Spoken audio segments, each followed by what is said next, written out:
All right, everyone, you are about to enter the spoiler zone for James Gunn's Superman. If you have not yet seen the film and you don't want to be spoiled, hit pause on this episode and come back after you've seen the movie. This episode was originally scheduled for release on Saturday, July 12th. Since so many of us have been seeing the movie through advance screenings, I decided to put the episode out a day early and give it a little bit more time and space to breathe. But make sure you keep your eye on the Digging for Kryptonite podcast feed over the coming days. There are still multiple episodes on their way for you to enjoy. If you're new to Digging for Kryptonite, if you're here because you're excited about the movie and this is your first time joining us, thank you. I hope that you will subscribe. I hope you'll go through our back catalog and keep coming back each week. And to both our new and returning listeners, if you've not left a rating and review on Apple Podcasts, I encourage you to do so. It's greatly appreciated. You're also welcome to join us on social media. Specifically, I encourage you to join our Digging for Kryptonite Facebook group and join in the conversation that way. We hope to see you there. Last but certainly not least, I want to spotlight a couple of our sponsors this episode. First up is Single Bound, a new podcast hosted by married couple Amy and Logan. Logan is actually one of our audience members and patrons, and you've heard his name on the show a bunch because he always has great questions that he submits in advance of the episodes. So he and his wife are breaking down single individual issues on their podcast. And like I always say, I love sinking my teeth into a huge run of comics, but it's also really cool and interesting to look at individual issues as well, the art of the single issue. Superman is Logan's favorite character, so there are a number of episodes that focus on the Man of Steel. I encourage you to check out the show. It's available on Spotify and YouTube. So check out Single Bound Podcast. Next up is a family of New Jersey-based film festivals, Brightside Tavern in Jersey City, Hang On to Your Shorts in Asbury Park, and Round Reel in Bloomfield. You know, film festivals are a lot like comic book conventions. There are a ton of them out there, and some are run better than others. I'm actually an alum of both Brightside Tavern and Hang On to Your Shorts. One of my documentary films, By Spoon, the Jay Mizell story, played at both of those fests a number of years ago. And so I say from personal experience as an attendee, as an audience member and a filmmaker, that these are great, well-run events. So if you love movies, especially independent film, I encourage you to get tickets and attend these festivals. And if you're a filmmaker yourself, I encourage you to submit your work. Information about all of these festivals, including how to submit your work, is available at filmfreeway.com. My thanks to those and all of our sponsors.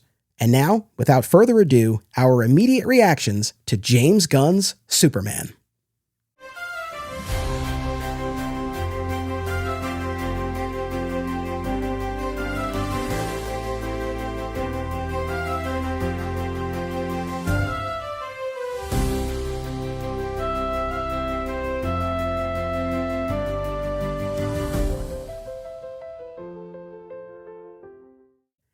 Welcome to Digging for Kryptonite, a Superman fan journey. I'm your host, Anthony Desiato. Joining me to discuss James Gunn's Superman at last is real-life Lobo cosplayer and returning guest, Justin DeVoe. Welcome. Oh, I'm excited. I've been excited since yesterday, since in the movie. I'm like, I'm going to talk about this. I'm going to talk about that. Sarah's like, will you shut up? Like, it's, I was like, I know, but I have a lot to talk about.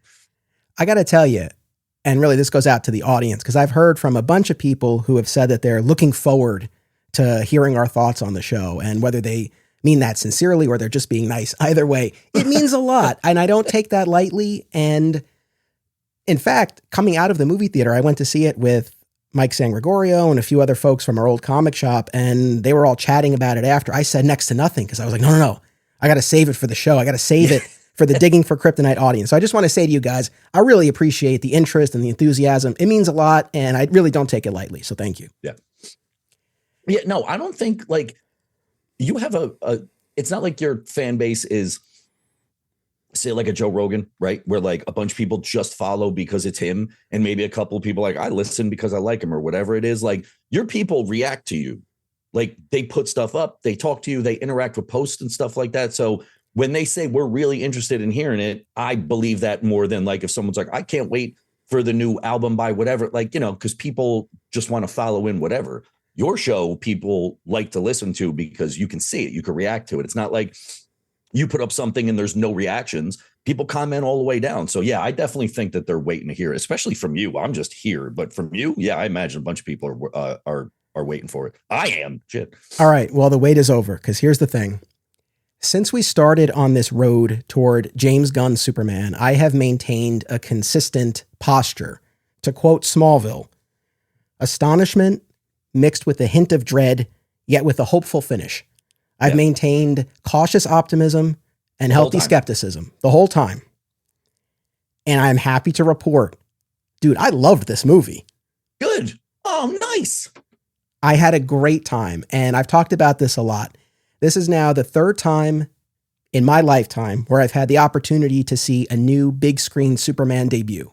We had Returns in 2006, Man of Steel in 2013. And in both of those instances, I went in with sky-high expectations that I don't think could have ever been met. And I came out of both of those showings just feeling disappointed, mixed, and I came to appreciate Returns more in time, came to love Man of Steel in time. But I still have not yet had, or I had not had, the experience of going in to watch a new Superman on the big screen for the first time and just having a blast. And I had it this time. And I do think that a big part of the reason why I had it was that my expectations were very reasonable, very manageable. I did not get ahead of myself, right? And I think that really, really served me well. But I sat there watching it at the AMC Theater in Port Chester, New York on that big IMAX screen with Mike next to me, eating my big tub of popcorn and no butter. And look, do I have notes? Are there things I would have leaned into way more? Are there things I would have pulled back from? Was that Ultraman reveal as lame as I predicted it would be? Yes.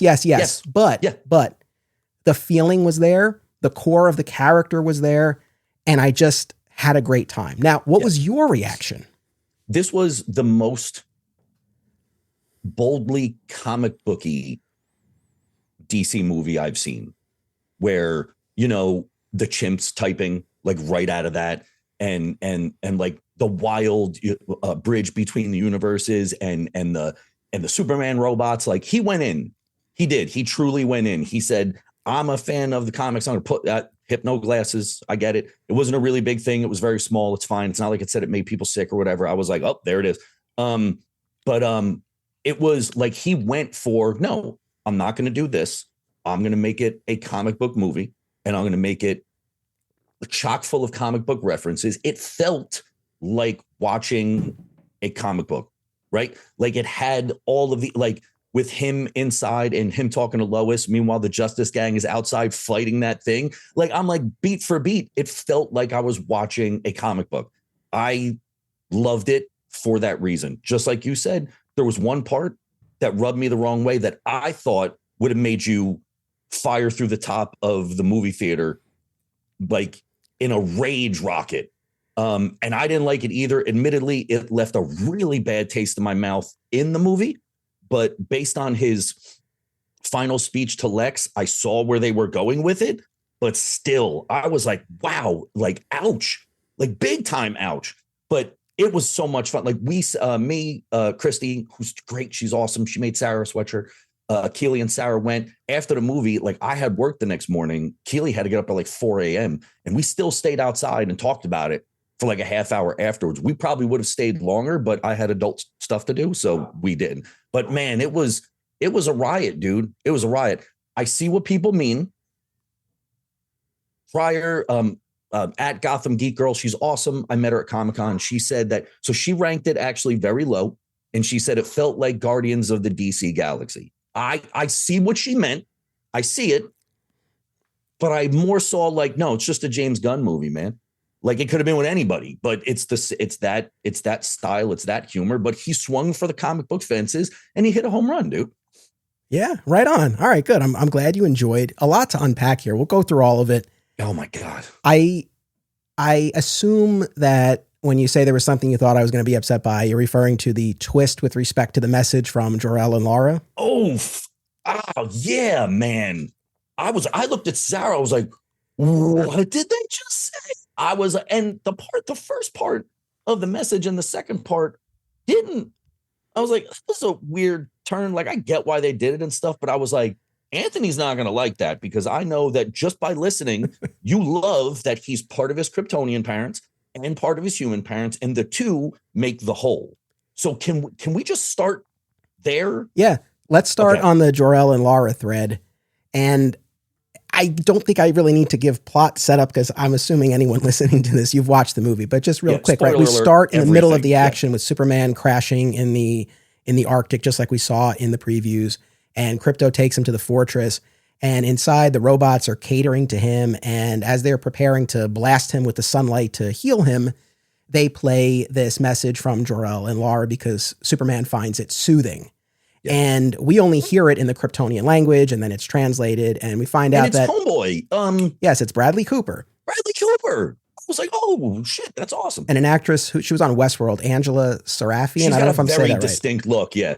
That was when we did our pregame episode, and I said there was a pair of castings that was spoiled that I was really mad about. That's it. That was it. Yeah, like I'm really glad it was him. I don't have any objection to that, but I just would have loved to have been surprised by that at the theater. But anyway, right. So we see them in their Kryptonian garb, and we get part of this message, and there's this business about the rest of it being corrupted, right? But what Superman has been able to listen to, clearly soothing to him. And then later, when we get to that interview scene with Clark and Lois, he makes a point about how he was sent here to serve humanity and be a good man. And he does what he does, seemingly in large part, if not wholly, based on what he says, because of what that message was about. And then when Lex and the engineer break into the fortress, the engineer is seemingly able to recover and decipher the rest of the message that says he was sent here to be this ruler. And that's what they blast out to the news, and the public turns on him and all of that.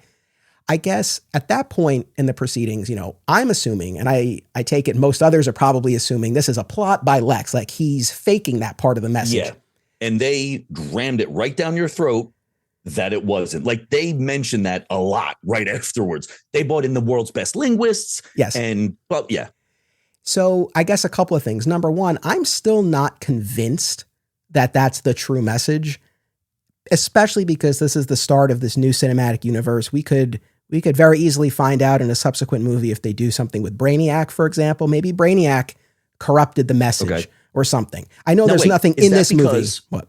Pause. Is that because the beginning was so heartfelt and beautiful, and then all of a sudden, after that little hiccup, that weird hiccup that happens to be there, it turns into, I want you to have a harem, lord over these people, rule them and stuff. The two, to me, that's why I was like, it's got to be fake. Like, even when I left, because the two did not match up. Something happened in that middle. Yeah, exactly. I feel like it's quite an abrupt shift. So I think there's at least a possibility that this is a thread that will be followed up on in the future. And maybe it won't turn out to be what it seems to be at the moment. So that's one thing. The other thing, now I know you have not watched Smallville, but 10 years of Smallville really primed me for this. I don't want to spoil too much of the show for you, but this is sort of an iconic moment in that series. There's a season 2 episode that guest stars Christopher Reeve. It's called Rosetta. Oh, wow. And it's where Tom Welling's Clark Kent learns that he is Kal-El of Krypton, and he's able to unlock and understand this message from the ship. So he's with Jonathan in the storm cellar, and the message concludes with, rule them with strength, right? And Jonathan has this great moment with him where he's like, you were not sent here to be a ruler. You're sent here to be a force for good. I raised you. I know you. And they hug. And then the camera pans around and you see Jonathan's face, and it's a little bit like, oh shit. Like, I don't know. Yeah.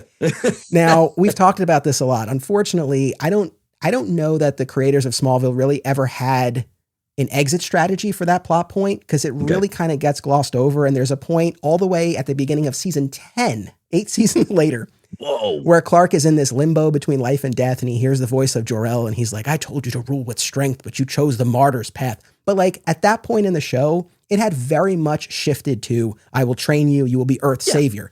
So they never really gave a proper accounting of it, really. Maybe we kind of chalk it up to what is the difference, the line, maybe for Kryptonians, the line between rule and lead. Maybe it's kind of a delicate line. I don't know. All to say that being a fan of Smallville, just kind of that idea, that tension, right? That he thought he was sent here for one reason, but it might be something else. Yeah. I thought that was interesting. Okay. So it didn't put me off the way that maybe you thought it would. Yeah. So, and also there are, there's different countries on this planet that are like, no, if you're a leader, you take a harem. That's just what you do. Like, but I get, and I will give props. As soon as it started, it did exactly what I wanted it to do. It gave the 3,000 years ago, 300 years ago, but he fell to earth. Boom, done. I don't need to see the plot. I don't need to see none of that. I think I even said, I just want it during the opening credits. Give me something fast and and that's it. So I was like, beautiful. Because they didn't mention how the parents were these like bastions of good and they tried to stop the planet from blowing up. They went to the science council, whole thing. That's when I started going, well, and then I guess it doesn't matter, right? Because if we didn't know, if we're going in with this preconceived notion that they were good because we've read the mediums, if we don't get that there, it doesn't matter. It's an Elseworlds. It's just a new telling. So that actually on my way home, I was like, oh, wait a minute. But if we didn't know that, like they sent him out and like their planet was blowing up and like, oh my God, put this kid and we're just trying to help everybody. Maybe they were just dicks, or maybe in their culture, the leader has a harem of people and he's got to rule with strength. So I kind of let it go after that. I did think that you'd have more of a, what did they do to like his birth parents thing, but based on the fact that you were primed for it, then that's great. Yeah. So that went a long way. Like I said, I'm still not convinced that's actually the message. I could be proven wrong in future movies, but let's say that is the case. And that is, I would say, arguably the most subversive aspect of this movie. Overall, I would say this purposely played it relatively safe, right? Yeah. I feel like that's one of those things that, that's definitely a different spin on things. But if that proves to be the case, I guess one of the other reasons why I'm okay with it is, look, for better or worse, Gunn chose to make that message from his parents such a fulcrum point in Clark's arc in this movie. And so you start with this idea that, yes, he constantly replays this message, right? And what I did bump up against a little bit, and I was alluding to this a moment ago, what I did bump up against a little bit when he's talking to Lois about why he does what he does, I would have expected a mention of his Earth parents as well. Now, I guess in fairness, that's part of the interview that's on the record. So maybe he purposely held that back because he didn't want to compromise anything. So I can look past that, I suppose.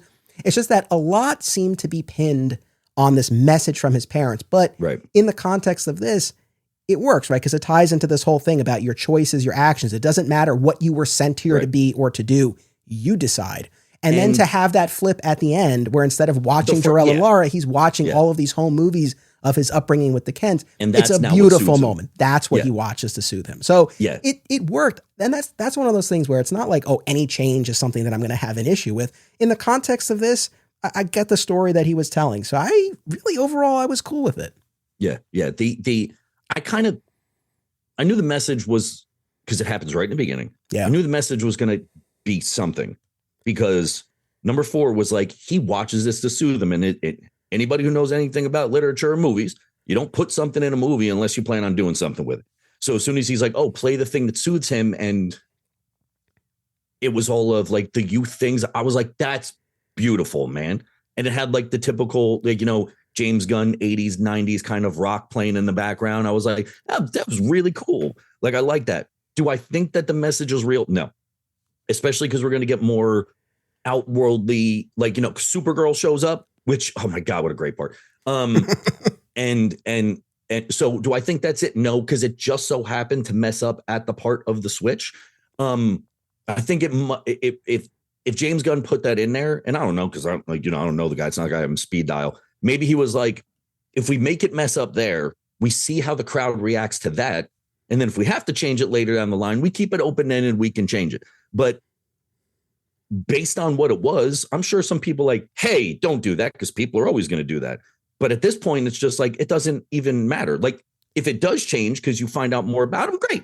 If it doesn't, it's like, yeah, but even in that final monologue to Lex, he's like, no, I'm more human than you can ever possibly imagine. He really does put the difference between, he didn't even live on that planet, dude. He was born there and then shot off. So he didn't really remember a lot of stuff from there anyway.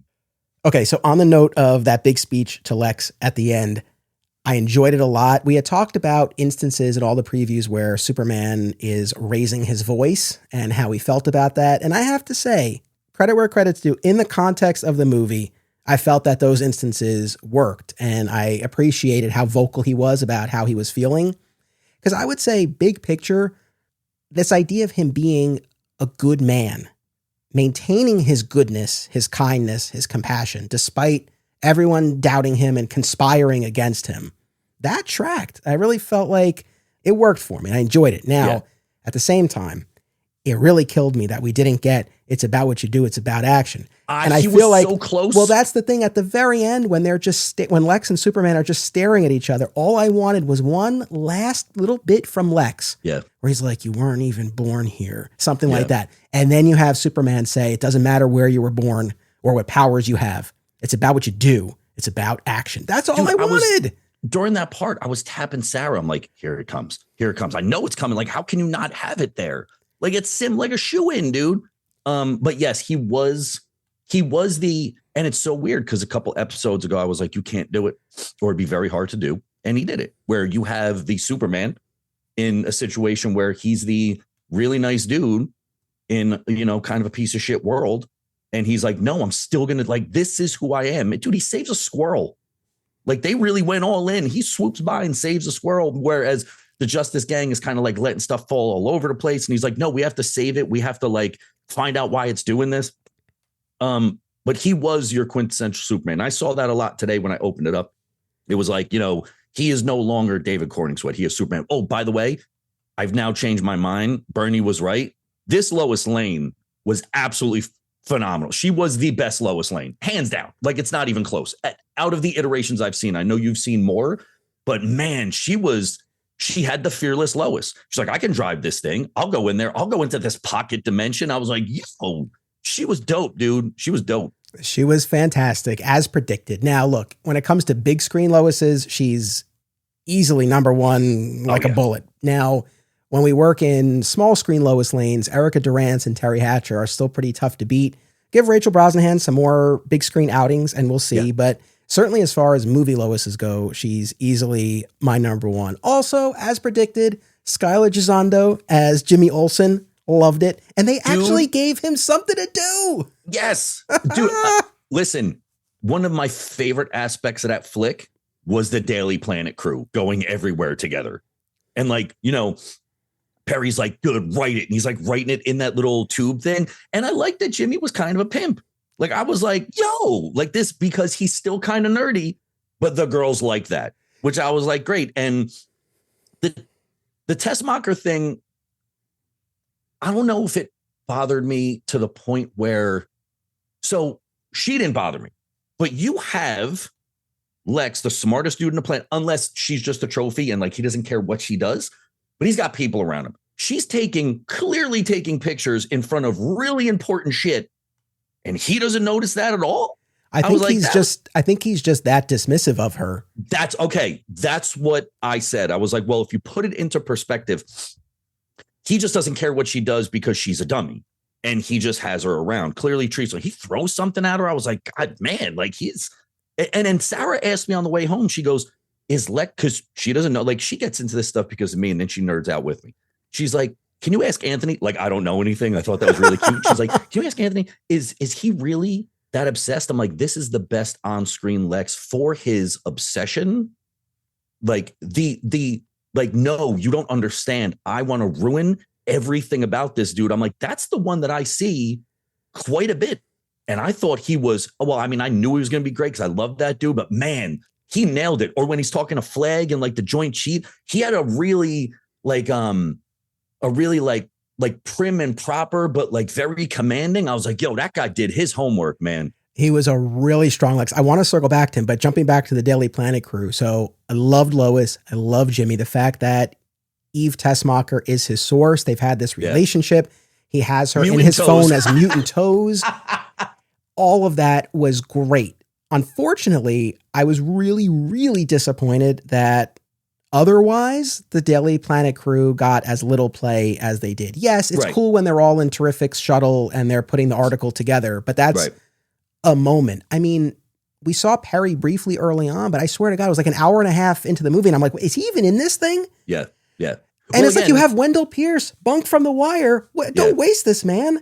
So, we talked in the pregame about the runtime, 2 hours and 9 minutes. And the amount of stuff that they had. Right. And what I think we all said at the time is like, okay, it can work. Right. And as long as our core characters are served, and I would argue they were, However, now to answer this more fully, since we've seen the movie, I really wish we had had a couple more scenes with the Daily Planet staff, with Steve Lombard, with Kat, because like Kat clearly is a little sweet on Clark. You get a little hint of that. That would have been nice to see more of. When Clark walks in, we get the "Hey loser" from Steve Lombard, and Clark. Dude, Steve Lombard was, I think, me and Sarah's favorite. Like he was, I was like, yo, he was so good. He was good for the little bit he had, and Perry too. I mean, they gave him like nothing. Yeah. Oh, and on top of that, for all the talk about the hypno glasses and the dual identity, we got Clark as Clark Kent, the reporter, in that one scene. Yeah. Yeah. Right? Well, was there even a second, or was it just that one scene?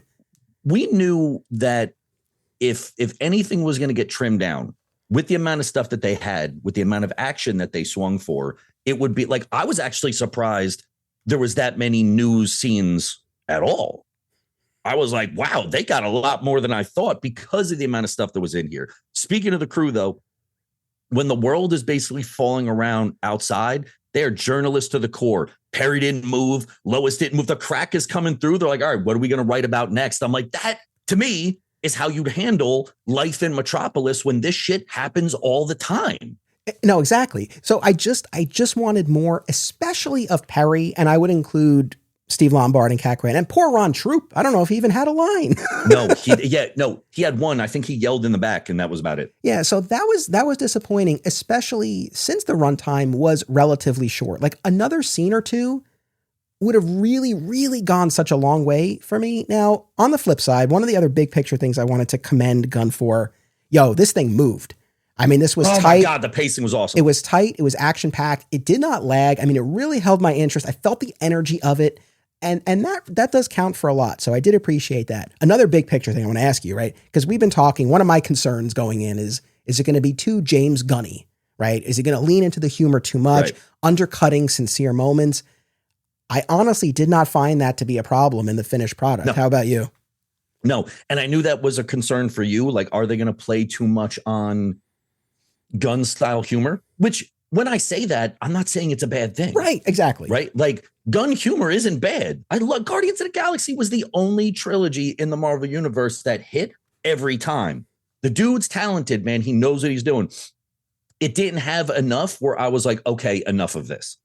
Like, the only thing that at one point I was like Crypto got a lot of screen time. Crypto was a lot of the Deus Ex Machina and a lot of that stuff. Final fight with Bizarro / Ultraman / whatever. Mm-hmm. The go after the toy thing, though, because he's an unruly dog, I was like, this works. Yeah. Without him, he wouldn't have won at the end. So I did think that, but I think Kevin Smith said it where it was like, oh, well, he was talking to Josh Peters and he's like, well, Superman needs a sidekick because we need to make toys and stuff. And almost everything that I bought, if you look at the newspaper thing, Superman's on one side, but the thing is glass. You could turn it around and Crypto is on the other side. Yeah. He's in every, dude, they made a dog bowl at Regal that I want to get. I know. You could have called this Superman and Crypto.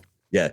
He did look a little like, man, I don't think a real dog was used. And I know he's flying, guys, relax. I just mean like, even for the scenes where like he didn't look CGI, but I was like, he did, you know what I'm saying? Like not in a bad, not like the Flash movie, but I was like, wow, that's a lot of strange CGI. I got to tell you, I was so relieved that dog didn't talk because I was real worried about that. So I'm glad the dog didn't talk. I'm glad he acted like a dog and there were great payoffs. When we talk about moments that really got us, and I don't know if there were moments that really moved you, but there were some that really moved me. And one of them was after this news about the Jor-El and Lara message has gone out and Superman's been called upon to surrender. And he has that moment with Lois in the apartment while that battle is going on behind them. And he's like, I'm going to turn myself in because that way I might be able to find Crypto. And he's like, he's not even that good of a dog, but he's probably scared. I know. No, but that broke my heart when he's like, he's not even that good of a dog, but he's probably scared. That was great. But again, that speaks to him being Superman all the way through. He never got negative, dude. He never got even when Rex had him with the kryptonite rock, he was just like, I can save your kid, not get me out of here so I can save the world, mind you. Right. It's if you get me out of here, like I can save your kid first and I will see it all the way through. And I love how every time he said he was going to do something, they upped the ante with how it got worse. He ends up in that weird flow of stuff, and he's holding the as he's fighting the Raptors. He's got him held up because he made a promise, man. Like, I was like, dude, that is so dope and so quintessential Superman. Dude, I mean, 100%. And, you know, even at the end, that final confrontation with Lex, where Lex is just spewing this hate speech, and then Krypto comes in and thrashes him. Yeah. That's one of those things. If you told me that before I saw the movie, I might be like, oh no, like, is that just going to undercut that moment? But I found that so satisfying in that moment because he deserved it. And you wouldn't expect Superman to do it because that really would be punching down. But for Krypto to come in and toss this guy around, it's like, great. Like, I was there for that. Now, it's not stolen from, because stuff like this happened all the time, but it gave me shades of Hulk slamming Loki back and forth. Sure. Yeah. Where, like, because it's over at that point, like, there's nothing you can do. And I just saw, and like, over the computer screen, you just saw legs and hands and shit. I was like, yo, he's throwing his ass around. Yeah. But, you know, on this note of the animals, you mentioned the squirrel too. It's funny, when we came out of the theater, like I said, I really wasn't saying much, but I wanted to listen to the other guys a little. But then I left. Like, they all went out to eat after for a late bite, and I was like, no, I got to. Yeah. I was like, no, I'm good. You know, you guys enjoy it. I want to save it all for the podcast. Yeah. But one of them was, it's so funny too, because we came out of the theater, weirdly enough, despite the skepticism I've had going in, I think out of that group, I had the most positive reaction, because we're standing out there and I'm hearing a lot of complaints from them. And I'm saying to myself, I'm like, oh my God, this is what I sound like on this podcast all the time, where I'm like, I didn't like this, I didn't like that. But one of them was complaining about Superman saving the squirrel. And I'm like, no, like, this is, to myself, I'm thinking, like, I think this is, no, that was doubling down. This is par for the course. The compassion he has for all living beings. Like, I don't know if you read Superman Birthright, but you know, they don't follow this explicitly here. But one of the things in Birthright is that he can see the aura of all living beings, including animals. Right. That's why he's a vegetarian in Superman Birthright. Yeah. And I just kind of had that in my head. I don't know if that was kind of, you know, any sort of thought on Gunn's part, but it might be that, or just that he just cares for living things. But the fact that he took the time to save that squirrel, I was there for it. You know? Yeah, that wouldn't have bothered me. As a matter of fact, I was happy they put that in, because I was like, you know what? They could have just let that go, and they didn't. That's a triple, quadruple down on, he's a man of his word. He wants to save everybody. Like, and that's what it should be. Like, so I don't understand, like, and it's not like he saw the squirrel and said, bump this squirrel, and flew away. He saw the squirrel, and meanwhile, they're fighting this giant kaiju thing that starts as like baby size and then gets bigger, and he goes and saves it. Why wouldn't he? Yeah. He's trying to do it with everybody. Let me tell you something. The scene with the guy that he buys the food from and that gun, I was like, oh my God, dude. Yeah, so it's funny, because I was saying, you know, I can't wait till I can show my 6-year-old son this, and going into it, I was saying, all right, like, let me see what's in this, because, you know, maybe like, this is, but then I saw that, we can't do this quite yet. And even Lex was like, oh, I didn't expect that to happen so fast. Which was very darkly funny. That was very darkly funny. Oh my God, dude. Yo, Nicholas Hoult absolutely 100% delivered in this, man. This is why everybody did. Watch Smallville, because he has cited Michael Rosenbaum as an influence, and you can see some commonality there. I think you would enjoy it. But yeah, I mean, that scene went hard. I mean, and the falafel guy, man, that guy, MVP, helps Superman when he gets knocked down early on. And then, I mean, he's known as the hero at the end on the newspaper. I was like, dude. Yes, that was really nice. And that was on the reporter front, right? One of the things that has been at play, and I know this has been debated a little bit in the lead up to the movie, is the fact that Clark is writing all of these stories about Superman, and Superman is giving Clark all these exclusives. And yes, it does raise a fair ethical question here, but I don't mind it so much, because it gave Clark the reporter somewhere to go, even though Clark the reporter got next to no play in this movie. Right. But still, it's like, by the end of the movie, Lois is getting the interview. Clark is going to write a different kind of story, right? He's going to write this human interest, man on the street sort of thing. Right. And I love the tribute to this guy, because another moment that was so moving, when that guy's sitting there in the chair with Lex playing Russian roulette, this guy's not pleading for his life. He's like, Superman, it's okay. I don't have it's okay. You don't tell him anything. Yeah, I don't have a family. It was rough, man. It was rough. Yeah. So that, I mean, they went hard there. But yeah, that was definitely another standout moment. You know, while we're talking about you mentioned the kaiju. So that's the instance in the movie where we get the introduction of the Justice Gang. I got to tell you, it was deep enough into the movie where I was so into what was going on. I was like, oh, I forgot these guys are in it when they showed up. Yeah. And so that's the part where I was like, and believe me, I love this. She was very nice when I met her, but I've changed my position on the Superman and the Guardians of the DC Galaxy. They were there, but it wasn't, I don't know, like something I was like, no, it wasn't. Like they did their own thing. As a matter of fact, they established something completely different. And I thought the big moment of the kid raising the flag was he was going to get there. And they're like, and when Guy shows up, I was like, I'm with this, man. Like, he can't be everywhere at once. He's got to split his stuff. And they're like, we're going to go take care of it. I was like, dude, that was dope. I so appreciated that part, because when it wasn't Superman, I was like, oh, it's not going to be Superman. And then when it wasn't, and the way it played out, I was like, I'm with that. Because finally they're acting more like heroes instead of sitting around waiting for stuff to be built and stuff, which was really cool. So while I do wish we had gotten more with the Daily Planet, I thought Gunn struck the right balance with the Justice Gang. I thought they were there just enough. Clearly, there's backstory we haven't seen, but that's okay. We can kind of fill in the blanks. What I really liked was the angle Gunn found for this dynamic between Superman and the Justice Gang, where they don't see eye to eye, and they're not necessarily buddy-buddy, but they're not outwardly antagonistic towards each other either. Right. And what really highlighted that for me is after that message is blasted out about Jor-El and Lara, and then people are throwing stuff at Superman on the street, and he goes into the lobby. They come in. But they don't come in to be like, we're taking you in. Them. Right. Like Guy gives them out the windows. Like Guy gives him privacy. And I did love the line where he's like, do you have a harem?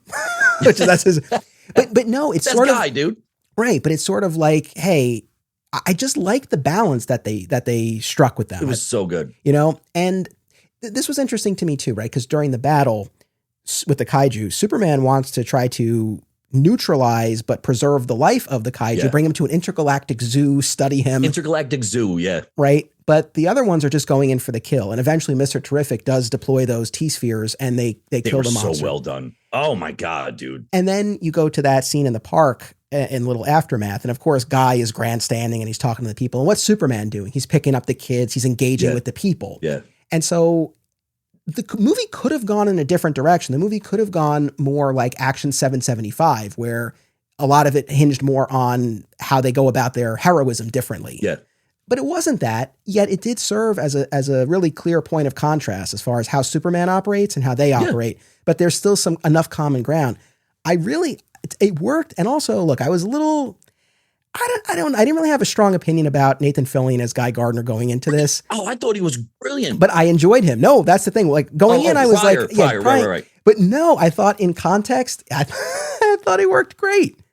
I really did. And he's the one who gives us the line about the hypno glasses. Now, all I would have done here, all I would have done is not have Lois confirm the hypno glasses. If he said, he has hypno glasses, and then Lois just kind of rolled her eyes, that would have been fine. Then you give me a little ambiguity that I can live in, where it's like, oh, maybe Guy's just full of it, and this isn't a thing. So it was such a minimal part of the movie. I'm okay with it, but I still would have just give a little ambiguity there. It'd be fine. I still think the American. So like it did. Look, listen. It didn't bother me as much as I thought. I thought it was gonna be a much bigger moment, and it was gonna be corny. Yeah. I still would have went American Alien for that though.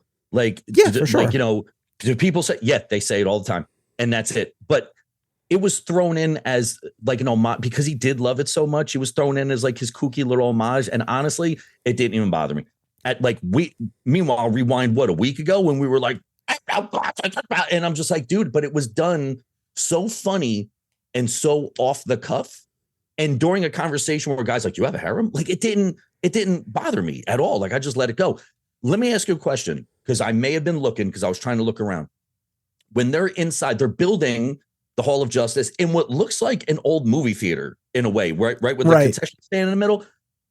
Was there a painting of the Justice Society when they were panning the top? Oh, I didn't notice, but when I go to see it again, I'll take a look. Swore to God, I saw either Wildcat or Blue Beetle. But there's paintings up, like they have a stupid painting. It's like in a gold leaf frame. Like they have one, but I can almost guarantee that there's a painting of the Justice Society in the upper left-hand corner, which me, that gives me hope. Because I would love to see that flick. I mean, it would make sense Gunn very clearly, right, has established a DC universe where there have been metahumans for centuries. 300 years, yeah.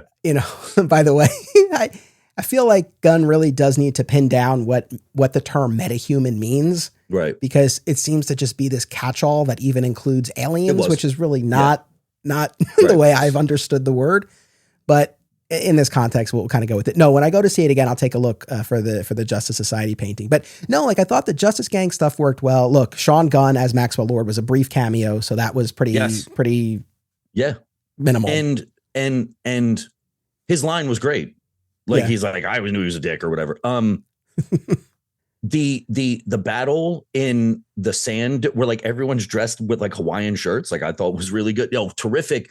Dude, that's my man. But I love Michael Holt. Yeah. So I love what they did with that character. Like, it's just like, he's always very stoic. And he's like, I can show you how to do it. He's like, I don't need your help. And he didn't. He just learned it right there. I did think that Lex's play of the D12JK stuff like that reminded me of him playing chess with like 10 different boards while he was doing something, moving the pieces on the 10 different boards. I said, if that's a mini homage to that, that's dope. Because he's everywhere. He's at every screen. He's shouting it out. They're controlling it, but he's the one doing it because he's studied him. So I'm like, that's that Lex obsession. I love that. At first I was like, I don't like that he has that big of a team. Like I would have liked just Mercy and maybe somebody else. But honestly, his team was like the antithesis of the Daily Planet crew. So I didn't mind.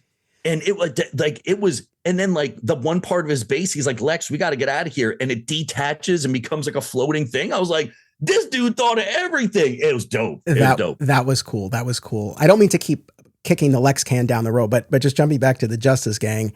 I love Terrific. I thought he was the MVP of that crew. I mean, that whole scene at Lex's camp when he takes them all out was fantastic. Yeah. And yes, to your point, when he shows up at the end, I'll show you what to do. He's like, I don't need your help. I'm like, goddamn, Mr. Terrific. Like that was great. That was perfect. Yeah. With the other two, with Guy and Hawkgirl, that's the one place with the Justice Gang where maybe it wouldn't have hurt to have like one more beat to show why they've had this change of heart. Right. You know, Lois goes and she makes this plea that largely falls on deaf ears, except Mr. Terrific. Right. And then later they see the news footage of the kids in Jaranpur putting up the flag and crying out for Superman. And seemingly that moves them to action. Yeah. And maybe that's enough. I wouldn't have minded like one more beat to just kind of account for why they had such a change of heart to intervene. But it was still very satisfying when they get there. And of course, Metamorpho in the mix as well. And Guy with Metamorpho at the end about like, you can't be in the Justice Gang. That's a cool name. You're in. He's in. You're in. I did think it was weird. Not weird, but I was like, oh, I wonder why. When Rex Mason goes home, he's dating Simon Stagg's daughter.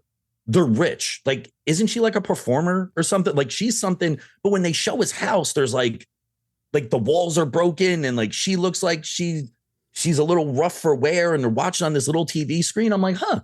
And that's only like, oh, I guess they're not going to play Simon Stagg into the, like them two connected at all. And I was like, that's fine. Like that didn't matter. But I was like, huh.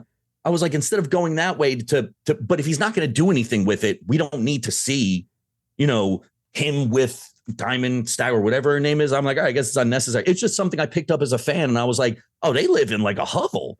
Which, by the way, I wanted a little bit more from post-credit sequences, but the fact that the building didn't line up and Terrific walks away mad and he's like, I shouldn't have said anything. I could be such a dick sometimes. I love him, man.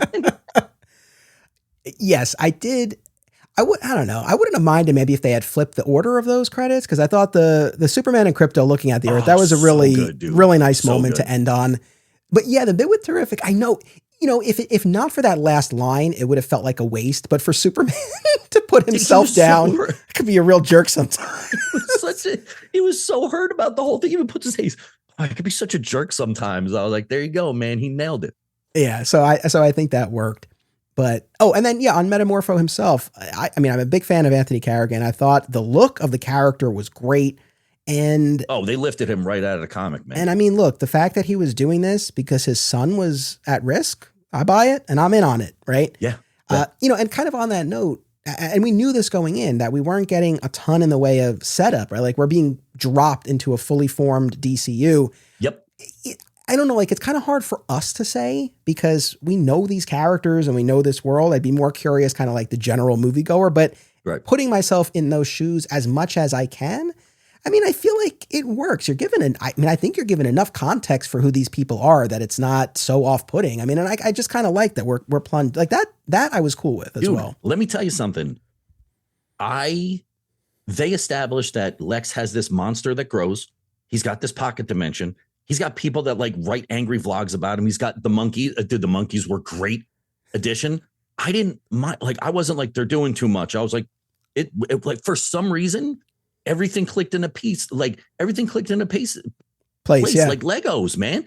I was like, it didn't bother me. I was like, sure, okay, yeah, he's got all this stuff because they didn't make a big deal out of it. I was like, fine. And even Terrific's like, every time this portal opens, a black hole could form, but Lex doesn't care about stuff like that. And or he's, smart enough to be like, no, it won't, or at least bold enough to be like, no, it won't. But all that stuff, all that extra, I didn't even ask how we got it. I'm just like, no, that's fine. That's fine. I buy it. They put in all this stuff. And whereas prior, I'd be like, how did they do all this? I'm like, I don't need that. It was done so well. I'm like, I don't need any of that. So on the note of Lex, yeah, I thought this was a very strong depiction. I wasn't surprised. I really didn't think we were getting this, so I wasn't surprised. But I do look. I'll forever be on this as a Smallville fan, and now a fan of pre-crisis Superboy comics as well. I really think they could have done something where Superman and Lex had some kind of past together in Smallville. So I did explain that to Sarah afterwards, and she's like, "Did they?" I was like, I felt like you for a second. I was like, "Look at me knowing about Superman." I was like, "Yeah, they came from the same town." Lex grew up with like an abusive alcoholic father. He thought he was better than everyone anyway. Maybe we'll see that later down the line. But again, you've already added a lot that worked into that much amount of time. Who knows if there's extra? I'm sure there is, right? But maybe you'll see that later down. But in terms of like the flagship one, like the first one, and I'm telling you, I tell you and your listeners all the time, I love eating my own words, man. I love forming an opinion and I come with evidence. And when I'm wrong, I'm like, I'm glad I'm wrong. It was a Superman flick through and through. It just had extra people in it. My concern was that it was going to focus more on a group, and it really didn't. They're side characters doing side character shit. And I was like, I'm all right with that. Like it was like, I can't wait to see what comes next. Yeah, for sure. But with Lex, it's funny. I know, and we're going to do a whole episode on the influences that Gunn was drawing from, but I know one of the big ones that he was constantly citing was All-Star Superman. And I said this in our pregame. I feel like that's more in terms of the trappings, like the robots and crypto.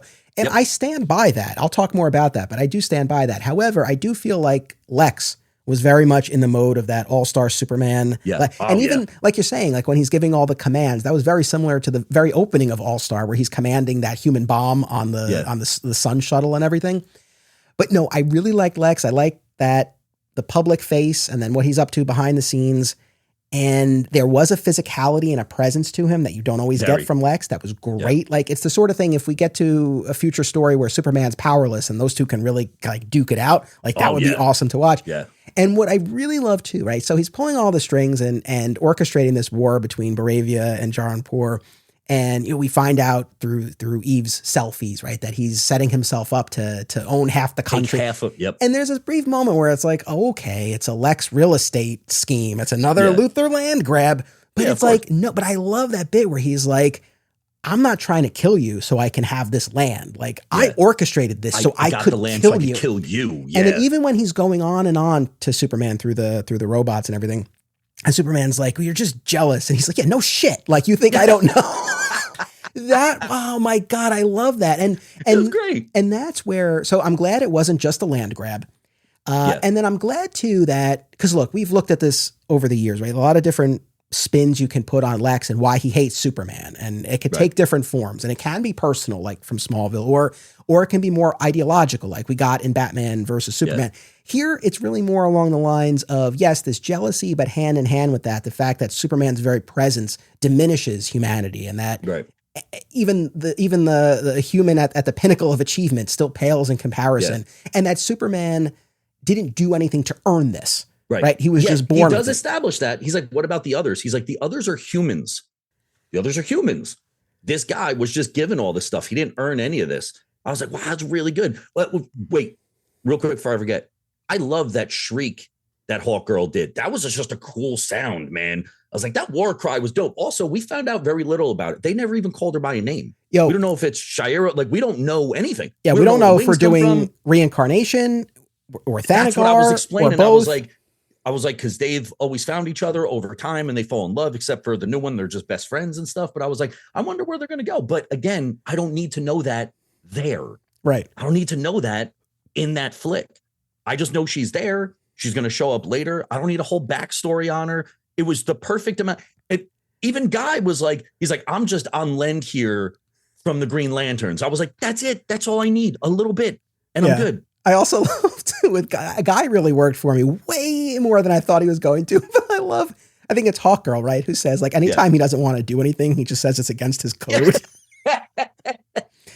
Yeah, no, I mean, it was a lot of fun, but yeah, I thought like Lex was spot on. I really enjoyed that side of things. Now, I guess when we talk about antagonists and especially we get to the big climax, one area where I really would have pulled back is the rift, right? The fact that reality is tearing apart. It's just that it got that far. Yeah. Okay. It's just, they could have just done with the threat of it. I didn't, because you know what it is?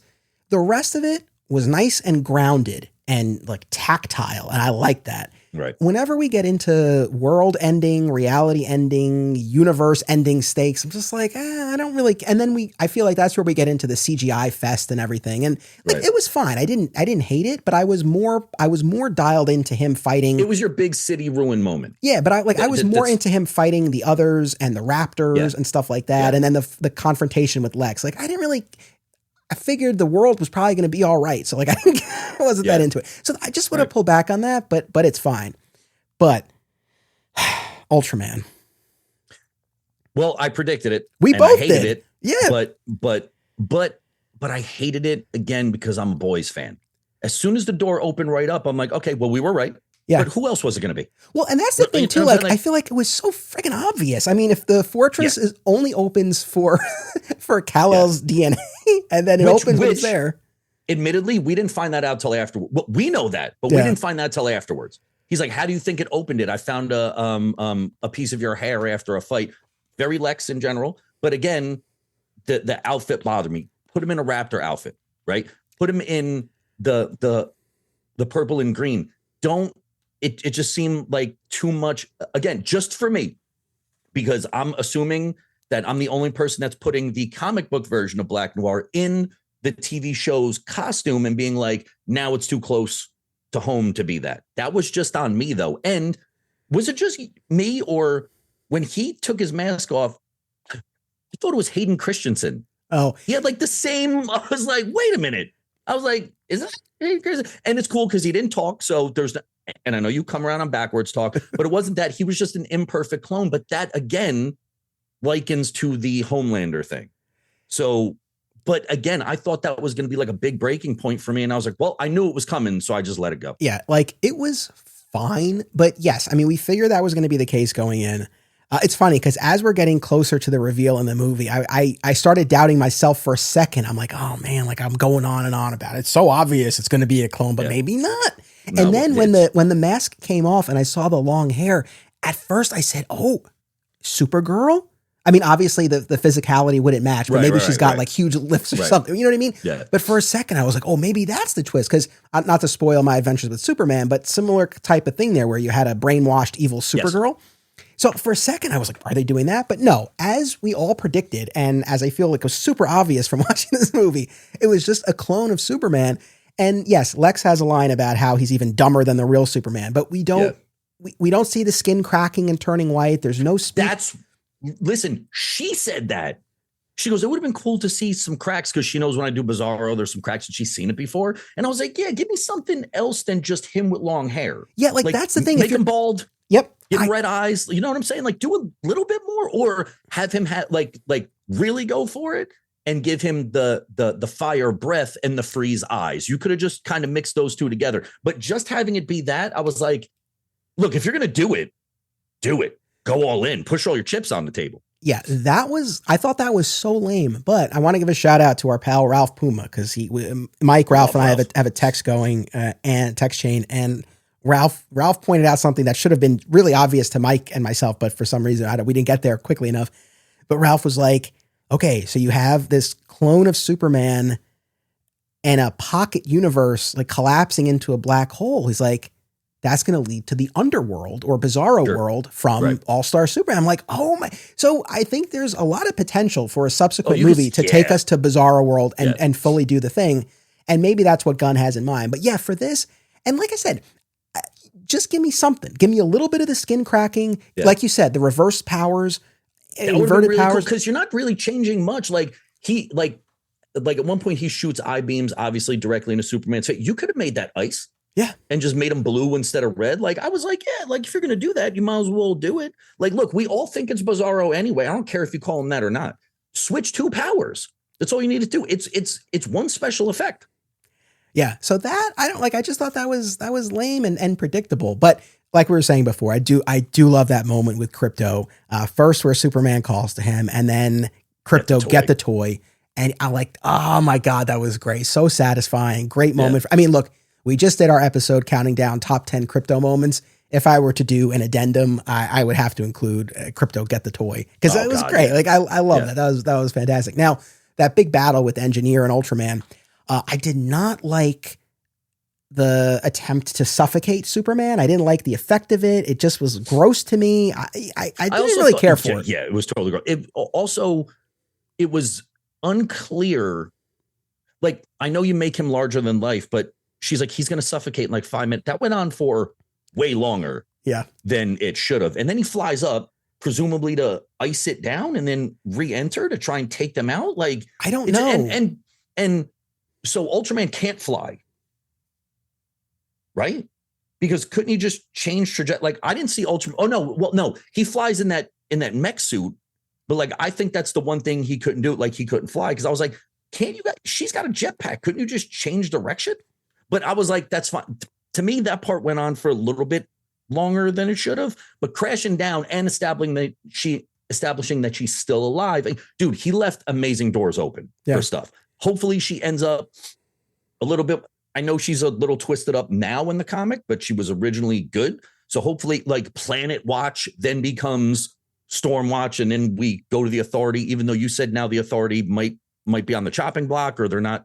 It seemed sure. like on the last quote he had about it seemed like a little bit up in the air, but I mean, I don't know. And when I have Mike on, because he's a huge Authority fan, so I think he has a lot of thoughts on the Engineer in this, but yeah, I mean, just that effect, I just didn't care for. But you know, when he's flying up, this is another instance I was getting excited. I'm like, he's going to fly into the sun. He's going to do the thing. That's what I thought. He was going to burn it up. She goes, where's he going? I'm like, he's probably going to the sun. Yeah, it's like, come on, man. Like, when in doubt, you throw yourself into the sun. Everything will be all right. So I was not going into the sun. Pulling the stuff out. I was like, that was really gross. Yeah, that was gross. That was gross. But yeah. Oh, I mean, the other huge piece though that we really haven't hit on yet though is the scene at the Kent farm. Yeah. Right after he escapes from that pocket universe prison, he's been exposed to kryptonite for an extended period of time. He needs time to recharge and take in sunlight. I did think we were going to get more with Lois and the Kents. That was exceedingly fleeting. So that was a little bit of a bummer, but she did realize as she's walking around, she's like, there's so much about this dude that I don't know. She's even like, you have a dog? Like, yeah. And the band that she thought was corny, but he's kind of corny. So he thought that they were punk rock. And you know what? That line kind of hit me a little bit too. He's like, being nice to people. Maybe that's the new punk rock. I was like, Superman would say some shit like that, man. Yeah. Yeah, but she's walking around. She's taking it all in. And he even tells Jonathan, he's like, I would have wanted you guys to meet her in a different way. So like, maybe that's why she knows them, but she doesn't know them. And besides, her job comes first. So when she got the call, she's like, I'm out. She's like, take care of him, but I got to go. So she has that nice, but even in the beginning where she's like, I knew this wasn't going to work out. Like she was already trying to like drop it because she's like, this isn't going to work. Yeah. Well, I'll come back to the Kents, but since we're talking about Lois for a second here. So we said this before, but like top tier Lois Lane. And look, chemistry is one of those things. Either it's there or it isn't. Right. And if it's not, you can really only kind of do so much. But man, was it there? And I feel when we talk about Lois and Clark actor pairings, there's got to be heat there. Like it's got to feel like these two really want each other, for lack of a better term. Yeah. And I feel like you saw that here. I feel like you really saw with Dean Cain and Terry Hatcher, and you saw it with Tom Welling and Erica Durance. I know folks will probably also throw in Tyler Hoechlin and Bitsy Tulloch on Superman and Lois. I'm not totally there, but sure. But those other three, including this pairing, that I feel like those are the instances where, man, like you buy that heat between them.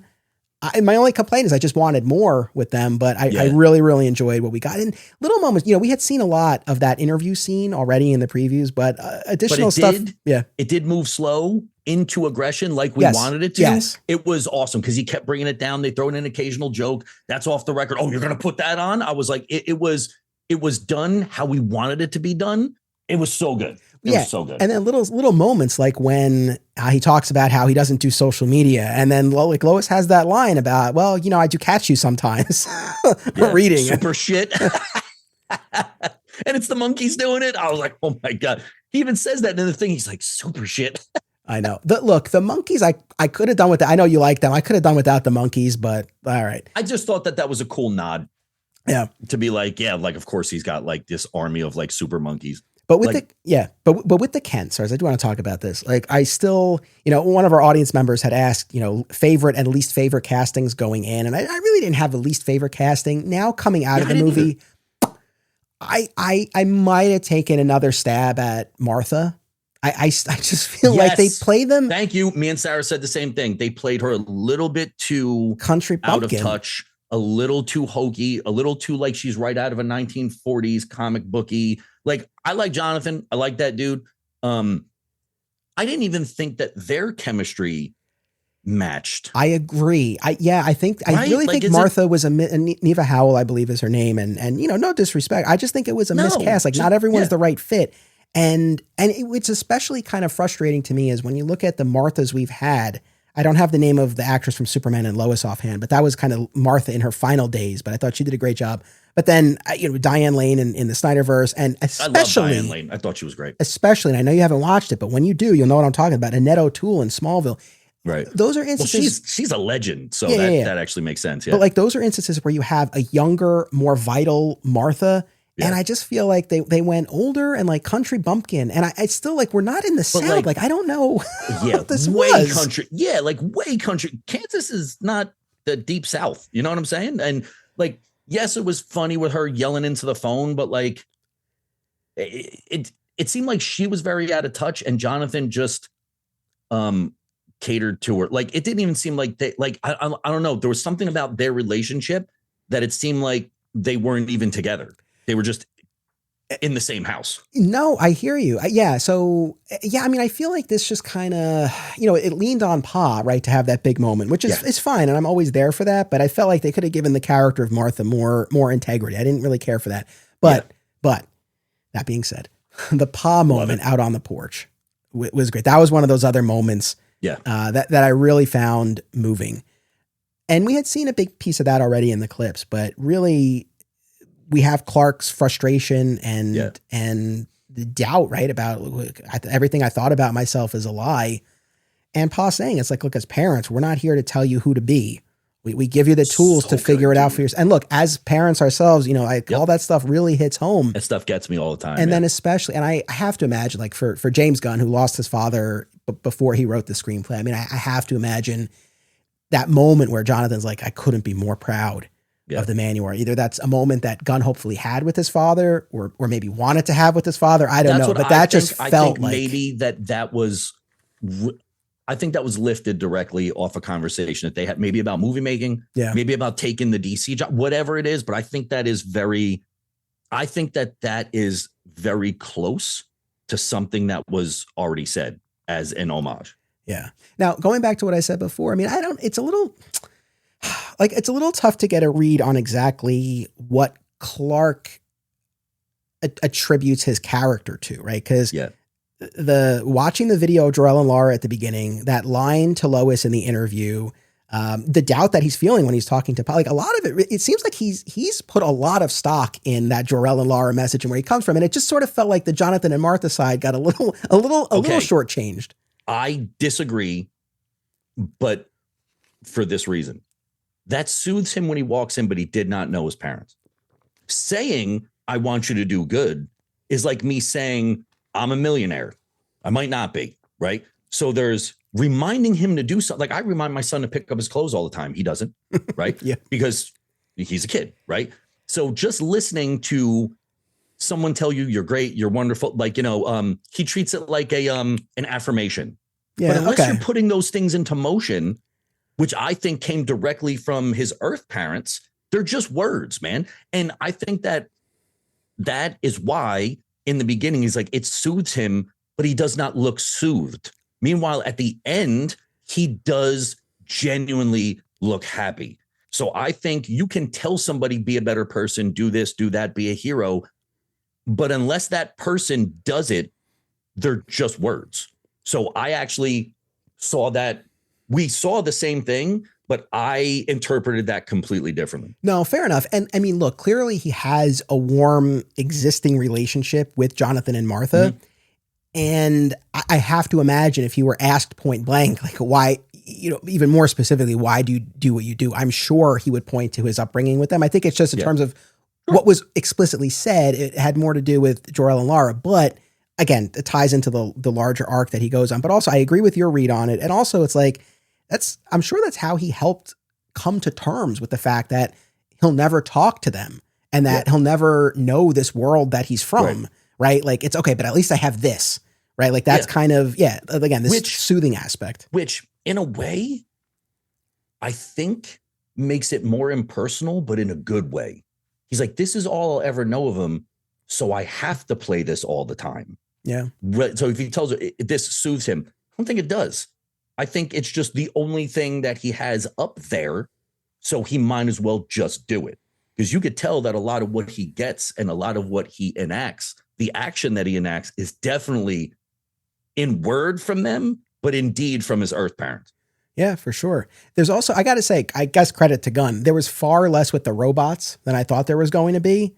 I really thought we were, like we took, because you and I did a Patreon episode on Creature Commandos, right? And we talked about how it's par for the course with Gunn, like this ragtag bunch of, whether it's sort of, not your cream of the crop, clean superheroes or animals or but imbuing humanity, right? In these groups. And so I thought we were going to really lean into that with the Fortress robots, but it was pretty fleeting to the point where. And so was Peacemaker's thing. I thought that was awesome. There really quick, super fast. He's like, besides I'm bigger than him or whatever. I was like, it was just enough. Just enough. But the thing with the robots is I almost, as much as I said, I hope they don't do too much, part of me is like, maybe we needed one more beat because he's so upset when he finds the Robot 4 destroyed. And then Robot's just fine at the end. I mean, I know there's the bit about he's got the crack and that adds character and everything, but it's just like, all right, like I don't know. It wasn't that big of a deal. Yeah, but to us, right? Personality wise, there's some people that react to things differently. Like, there's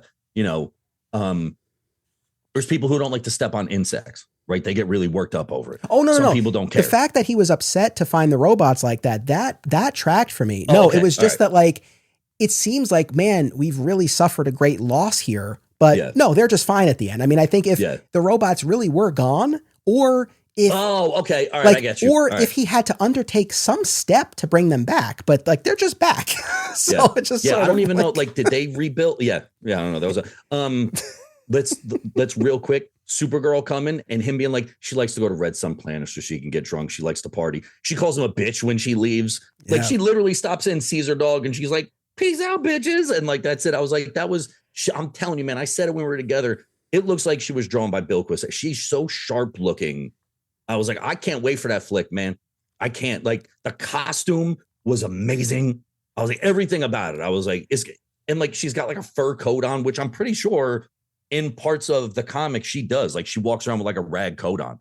I was like, it's gonna be great. Now, whether it takes place, the Lobo shot seems like he's on like a 1970s Indian. So it's just like it seems like it takes place on Earth. Unless, he's just got a motorcycle somewhere else. But I don't think that's gonna make sense if it does, unless it takes place after. But now you have the Justice Gang, if they stay the Justice Gang. So I'm really interested to see where that's going to go, obviously, because Lobo is not in Woman of Tomorrow. So it's just going to be interesting to see where they put that in. Yeah, I dug the brief appearance that she made. I was surprised. We knew she was going to be in it. I assumed it was going to be more of a post-credit thing. So it was a surprise when she popped up when she did. I would definitely say to anyone listening to this, if you were kind of surprised or put off by the characterization, do read Woman of Tomorrow, because Yes. that seems to be what they're working off of. Yeah. I suspect a la All-Star Superman, I don't know how closely it's going to adhere plot-wise, but I think in terms of characterization and this idea of her like bouncing around these planets and getting drunk and stuff. So if she does, but if anyone's like, yeah, like this doesn't seem like Supergirl, check out Woman of Tomorrow, because I think that'll really help explain like what they're drawing from and the take that they have on the character. But I will tell you this: when Supergirl comes out, I'm going full cosplayed out. As well you should, man. I go to, yeah. If I can go, so Christy, the one girl that we went with, she went to they're doing a Superman thing, I think tonight in Times Square. And like a bunch of people she knows are getting dressed up. If I do go to that, I'm getting Times Square tickets, and I'm definitely like full out alcohol-based makeup. Like I'm going to do the whole thing because it's a huge one. Plus, I'm still waiting for the announcement, if there is going to be one, that he's going to be at New York Comic Con, because that's big. Yeah, but when that, and I've never dressed up, I don't think, for a movie period, but for that one, I think it's warranted. I think I'm definitely going to do it. Nice. You know, one of the things we talked about ahead of time was, especially from that interview scene with Lois and Clark, and this question about whether Superman should have inserted himself into Baravia's invasion of Johnpur. And one of the things I said was, you know, it'll be interesting what the movie's ultimate point is and what Clark's ultimate takeaway is. Yeah. I mean, I don't know. Do you feel like the movie gave us a clear enough answer? Because I feel like so much of it all of it ends up being a manipulation by Lex. Right. I mean, even because, like, I guess my point is the idea that Superman intervened and it had this inadvertent consequence of the Hammer of Baravia attacking on U.S. soil. Yeah. And you even get one of the citizens of Metropolis being like, hey, Superman, like maybe you shouldn't have done that. Yeah. I feel like a lot of it, I feel like it's a very interesting philosophical question. I feel like, on my initial watch at least, that a lot of it kind of gets washed away by the fact that, oh, well, like Lex was just behind everything. Yeah. But I don't know, I'm just kind of curious how that played for you, if it felt like we kind of got a satisfying enough resolution to that. I mean, like what was it called? Lutheropia or whatever. I was like, it just seems like something petty enough that if he was going to do it and he was going to put this like insane plan into place, that, you know, to make him look bad, because that's what he's always trying to do, go in, it's Ultraman in the suit, which we ultimately find out, which I do like the scene in the planet where Lois is like, it seems like a fake accent. Like even she's picking it out. Yeah. So, and like he flies a mile away and gets unsuited. I was like, they don't even follow it. So yeah, I did like, and the fact that he gets beat up pretty much twice in the same one, I was like, yeah, man, because it makes him look like shit. And it also places the blame entirely on everything that's going on him. So yeah, I mean, like I didn't need much more of that anyway. No, but I meant like with this whole notion of, you know, should Superman, should he act unilaterally? Should he just take it upon himself? No. And I think that's what was established in the interview, where he wants to, right? But I think afterwards he kind of gets the idea, well, no, because then he still goes and but he stops it for a different reason at the end. Yeah, no, I'm just saying, like I and maybe when I watch it again, and think about it more, maybe I'll have a firmer answer to this. But I guess if, like, I don't know if I could say what Clark's ultimate kind of lesson is. If it's like, no, when lives are in danger, I'm acting no matter what, always, or if it's like, okay, no, there's some other calculation that I need to engage in. I mean, I guess the fact they're calling for him, right? He's ready to go back into action. I mean, the only thing that stops him from intervening in the second invasion is that he has to go to the Rift, but he was planning to go there, and then the gang goes in his place. So, I mean, I guess that's our answer. My point is that I feel like it's funny because I know there's been a lot in the news about the quote unquote, like the political angle of the movie. Yeah. And even I was talking to my mom today and she's like, you know, I heard about, the political parallels in this. Yeah. And I'm like, you know, yes, in the sense, like there's a country that has ties to the United States that invades another country. I'm like, but I feel like it's very superficial in this movie. Very superficial. Word for it. For better or worse, I don't know. And it's not because, again, it was engineered for him to do it. So it wasn't like, yes, he would have did it because he's a good person, but that war was engineered to happen, which is why he sold them $80 billion worth of stuff, but only took $1.8 billion worth of it. Yeah. Like, so it's not like he did it a la like in other movies where he's like, I'm just going to go stop it. And, you know, because that's what I do. It was engineered to make him go stop. So I was like, yeah, like that didn't, but I was fine with it. Yeah. Yeah, no, like I said, it's more just I don't know how much of an answer the movie really gives to these deeper philosophical questions that it kind of it's super toys with. Dude, it's like you said, people went in that way more like because he did quote saying it was an immigrant story movie about which is fine. There's been plenty of those before this period, 10 years ago, 20 years ago. They've been around, man. Like this isn't every superhero movie you've ever watched is an immigrant story, more or less. Yeah. Like, you know, like the X-Men was kind of based off that. It's just like people just want to lean into it now because it's trending now. Otherwise, if you look at the past 30 years, 40 years, 100 years of cinema, there's always been a movie that did that. It's just because it's Superman and it's now the next iteration of Superman in under 15 years, 12 years. So of course, dude, a lot was riding on it. I don't know James Gunn personally, but maybe he was like, you know, there has to be a certain amount of hesitation where like, I really hope this works because this is a lot and I took on a lot. But let me tell you something, man, for someone to go from a director, a well-known director to like running a studio, like, I don't know how he even went into that interview. I don't know if there was an interview, but man, like, he was like, no, I'm going to do it. This is the direction I'm going to go in. I got full reign to do it. So yeah, like, I don't know if he was sitting by his computer, a la Superman, looking at like super shit. But like, I mean, like, look, man, he pulled it off. So, but I imagine there was a lot of anxiety there, especially with what's going on. And especially because it's Superman. Yeah, man. Yeah, no, for sure. No, I mean, I think like overall, like I said at the top, I mean, it really, to me, it captured the core of the character, that goodness, the kindness, the compassion. Completely. I mean, that was apparent throughout in all of his interactions. And that's the aspect that I think matters the most. The other thing too, I said this before, and I say it now, having seen the movie, that I really liked how fully formed the world was. Yes. And how, you know, I mean, it's so funny because when we look at these multimedia adaptations, and I'm not going to run through all of them, but, you know, I'll use my beloved Smallville as an example. I mean, I love Smallville. Yeah. It's my favorite, but it's all about him becoming Superman, right?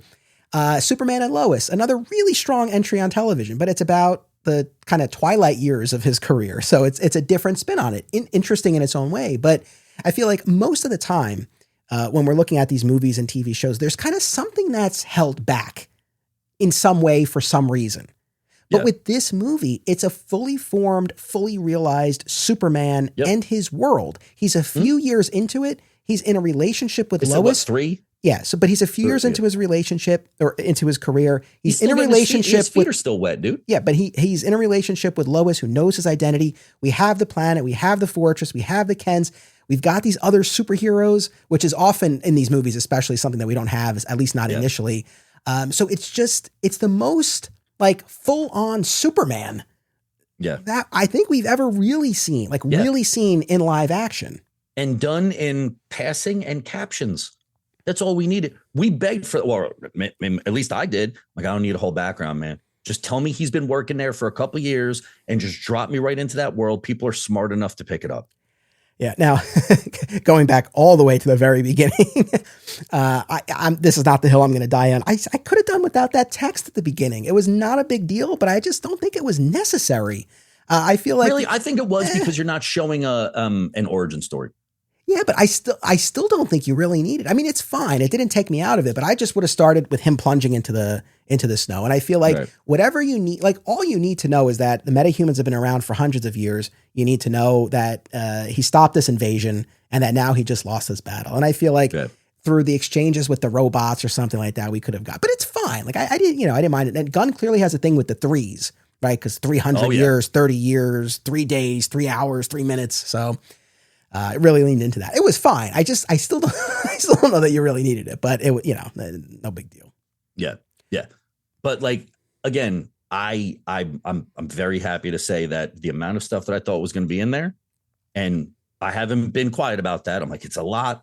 It's a lot. I wonder what, and let me tell you something, man, through masterful brushstrokes, it all fit in there. It all fit in. And everyone that went to, there was one person that I saw that ranked it a 6 out of 10. It's just someone on my Facebook page. I don't know. But I mean, look, it's going to happen. But the overwhelming response from people who have seen it already, which is almost everybody I know, like nerd wise is almost everybody I know, is 100% like, this is the Superman movie I've been waiting for. And it's not the people who said it was going to be like just Man of Steel haters. It was like, everyone's like, this is the Superman movie we waited for. And it took it to be as much comic booky as you can possibly make it. Yeah. You didn't have to change anything. You didn't have to make anything darker. You didn't have to do anything that you just gave him a comic book movie, man. You just gave him a comic book movie, and that's exactly what it was, and it worked out awesome. Yeah, I mean, rather than plunging the character into the quote unquote real world, right? It really used that heightened comic book landscape, Yep. and I think it's, and I look, it's good, right? Like, if we're getting a new iteration, it should do something distinct. I don't want to retread over what we've already seen before. Yeah. Even though obviously there are some similarities, but I'm glad it did its own thing. I saw it in a packed theater, as I know you did as well. And I mean, it played great. Like, it got a lot of laughs. People clapped at the end. People clapped. I mean, I think it was a crowd pleaser. And I think at this point in time, after everything we've been through as DC fans, and I think that's kind of what's needed. And I feel like I really think there's a solid foundation here to build out the rest of this universe. Yeah, and have it make sense, because you took the chance, you rolled the dice and put so much crazy stuff in there initially that you're like, I buy this. I buy all this stuff happening. Yeah. So now it's not even like, you already said you have a pocket universe, which means the multiverse. Like now where it seems like before it was like kind of forced on you. Now it's just like, it's already out there, man.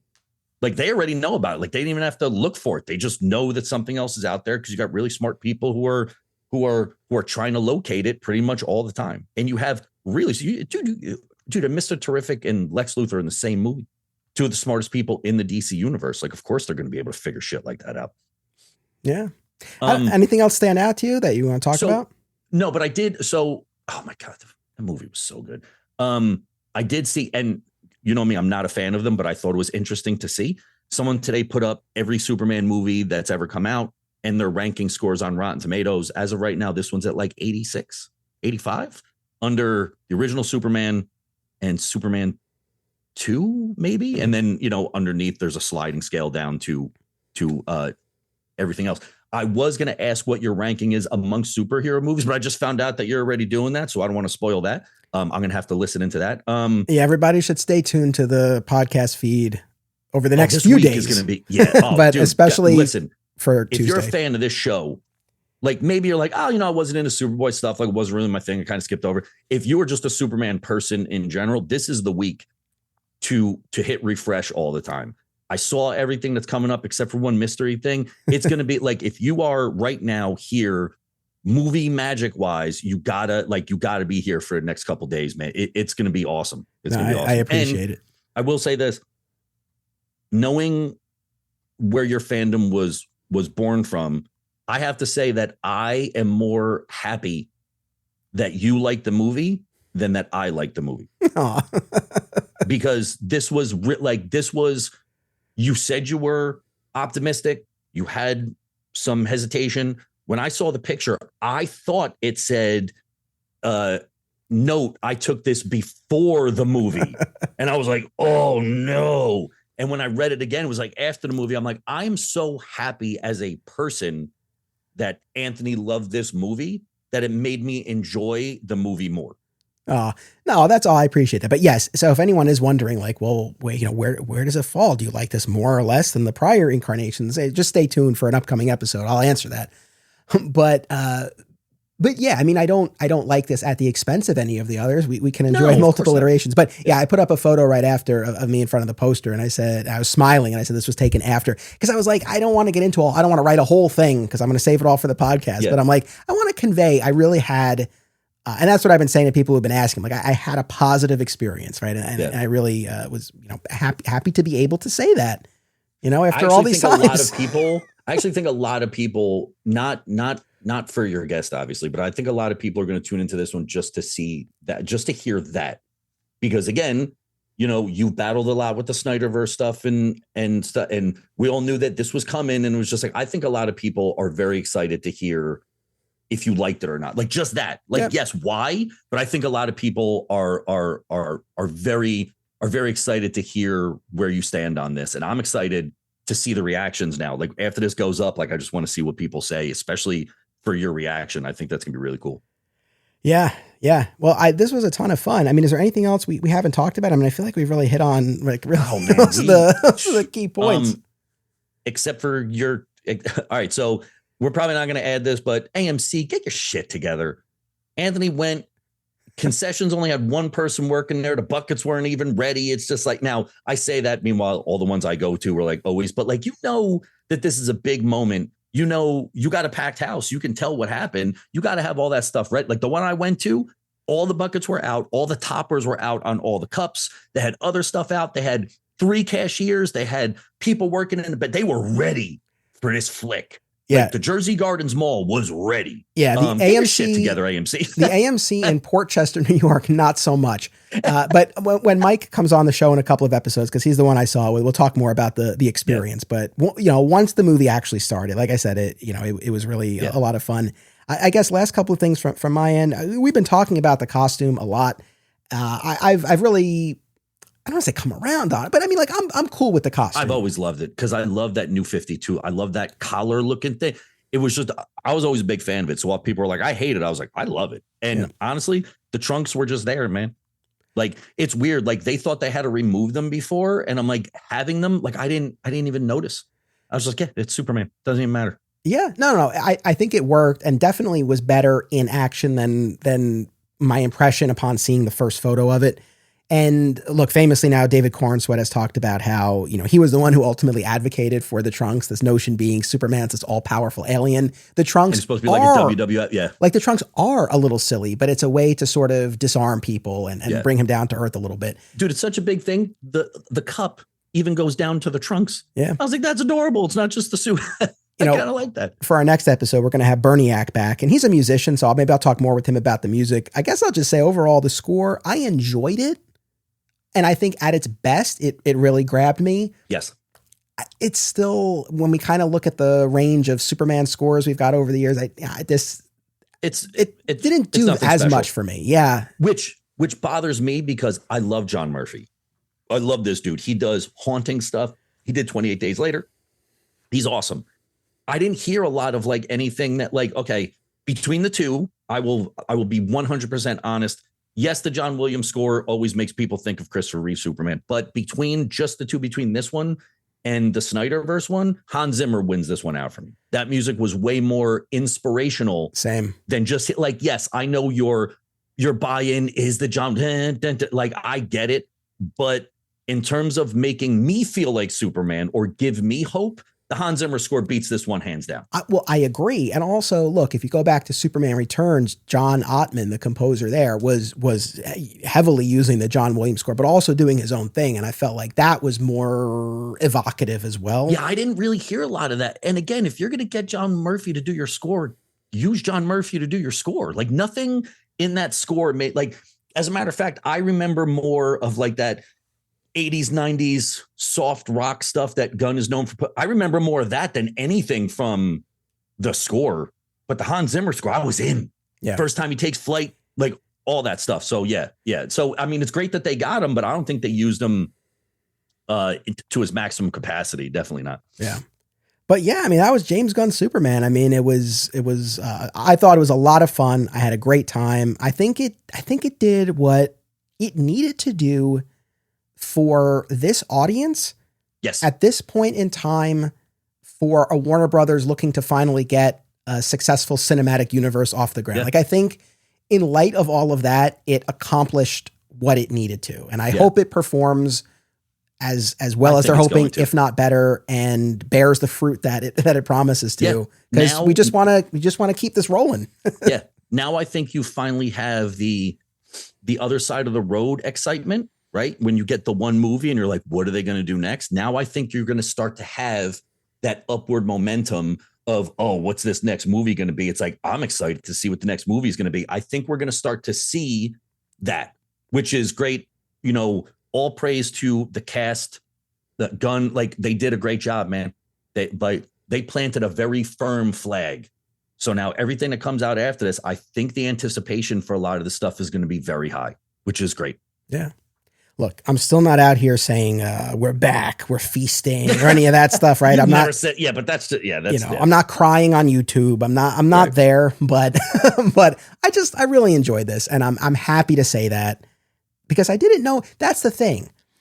I feel like I think there were a lot of people who went into this on either side, right? Who knew how they were going to feel about it before they saw it. Yeah. They had already made up their minds. Oh, yeah. I legit didn't. And that made it more exciting for me and hopefully more exciting for the audience. And it was cool because I'm like, I'm just going to take this in and we'll see. And it was a pleasant surprise. So that's James Gunn's Superman, man. Thank you so much for joining me to talk about it. Thanks for having me. Dude, this is huge, man, especially for something like this, like a spoiler show. Like, this is big. I always appreciate it, man, but this one was awesome, especially because you liked it. It made me enjoy the movie and the show even more. Yeah, and we recorded this just 24 hours after seeing it. People will hear it a little bit later, but yeah, I mean, these are very fresh reactions. I mean, short of recording it as soon as we got out of the theater, I mean, This is pretty much as fresh as you can get for us.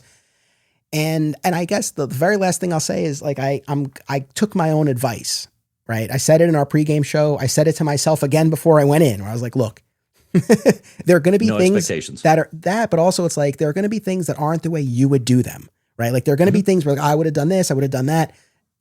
It doesn't mean that the movie falls apart. And also I've said this so many times over the years, but in doing this podcast and taking in so much Superman media, one of the things I have learned, and this has been one of the best lessons, is that like the more immersive you get, the more holistic you get, I don't need any one thing to be everything for me. No. Right. And so I can watch this and say, man, that goodness, that kindness, that compassion, that was great. The crypto stuff was great. Lois and Clark, great. Yeah. Other aspects I think could have been stronger, but it doesn't make the whole thing fall apart for me. No. Right. I can really zero in on what I loved about it. And that has served me very well. So, yes. All right. Everyone should follow at Real Life Lobo on Instagram, especially as we're heading towards New York Comic-Con season, right? Everybody should tune in. That's right. I put in my first 95 days in picture, the before and during. I still got 90 days left, man. So I'm looking to outdo from 2 years ago, definitely. So it's tough. The stepper is a bitch. Yeah, well, keep up the great work. And while I will not be in cosplay, this is the first time I'm saying on the show, I'll be at New York Comic-Con this year. I know, that's right. I'm so excited. I can't believe it. Not in an official capacity. I'm not moderating a panel. I didn't even try. Been down that road enough times, but I'll be there walking the floor, and we'll try to do some sort of digging for kryptonite meetup. So everybody, stay tuned. But, oh God, definitely, dude. Definitely. Yeah. And then if there's a post show about your experience, I would like to throw my hat into that one. If I do it, you're the guy. And also you're going to be joining, or either way, you're going to be joining me on the Patreon show this fall. We're going to talk about the upcoming Deadpool, Batman, Deadpool, DC Marvel crossover. So that'll be on the Patreon show. And that's going to be DeVoe fully unleashed. All the F-bombs you want. I think for that one, it's going to be warranted. Yeah. So tune in for all of that as well. But this was great, man. Thank you so much. Thank you for having me. Audience, thank you. Share your take on the movie. I would love to hear what you guys thought as well. And really make sure you stay tuned to the Digging for Kryptonite feed over the coming days. We still have multiple episodes still to come as we unpack James Gunn's Superman. Until then, as always, it's about what you do. It's about action.